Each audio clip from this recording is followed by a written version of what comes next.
Joining me now is David Sachs, Kraft Ventures co-founder, co-host of the All In podcast. David, now, it's pretty in your face to host Trump in one of the bluest cities in the United States. And this was the scene outside of the fundraiser, only a smattering of anti-Trump protesters. So what was the turnout like inside? The turnout was amazing, Laura. You know, we originally tried to raise $5 million for President Trump, and we ended up raising $12 million. We had something like 100 people there. Every seat was taken. We literally couldn't fit one more person in the house. It was completely sold out. And by the way, those protesters who were outside, those were actually pro-Trump demonstrators. There were hundreds of people who turned out along the motorcade for Trump to basically wave signs in favor of him. The number of people who actually were protesting against Trump, there was maybe, a couple of dozen versus hundreds of people who were pro-Trump. So even out on the streets, there was a tremendous enthusiasm gap. And if that's what's happening in liberal San Francisco, what does that tell you about what's happening throughout the country?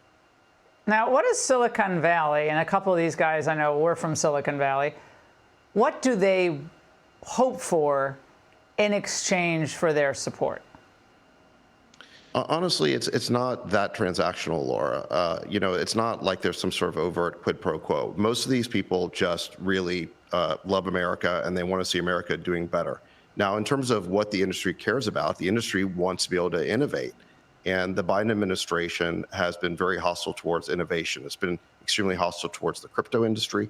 It's already trying to overregulate AI. It's basically put the kibosh on any M&A. And so I do think that the industry would like to have more pro-innovation policies coming out of Washington. And that does lead to support for President Trump. But again, it's not anything transactional. It really is about having a better administration in Washington. Now, what message does what happened last night? I know he was also in L.A., did a West Coast swing.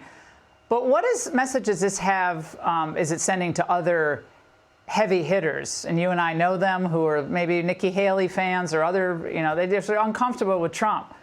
Does this bring them over or make them more likely to support him? I think so. I think this is going to melt the ice. I mean, look, I know there's a lot of people out there who are already Trump supporters, and they're just afraid to stick their necks out. I mean, that's the reality of the situation, because they're afraid of getting ostracized. They're afraid of cancel culture. They're afraid of punishment. And they're afraid because the Biden administration likes political prosecutions and political investigations. So people have reasons to be nervous about expressing their support for Trump. But with each incremental person who sticks their neck out and endorses Trump, it makes the rest of them feel more comfortable doing it. And you're seeing, I think, a cascade starting to happen now where more and more people are going to come out for Trump. And to that point, David, I've been urging them not to just fundraise in California, but to do a rally in California. I would think the Central Valley, get a little outside, the San Francisco or Imperial Valley, get into an area where there are more working class people. I think people need to hear this message beyond just the traditional states. And I think even if you can't win California yet, I think it helps the entire party apparatus to see him there. Yeah, absolutely. I mean, Trump has immense support among blue-collar workers, middle-class workers throughout California, as he does throughout the whole country. And there is absolutely a receptive audience for Trump. We saw that even in San Francisco. Again, the enthusiasm for Trump was tremendous. It was really a love fest. We were sold out.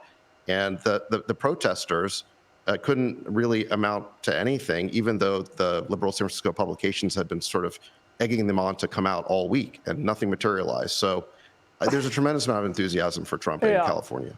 Well, what are they cheering for at this point? More decline in San Francisco? I mean, it makes no sense. He's your only hope at this point. David, great to see you tonight. Thanks for coming on.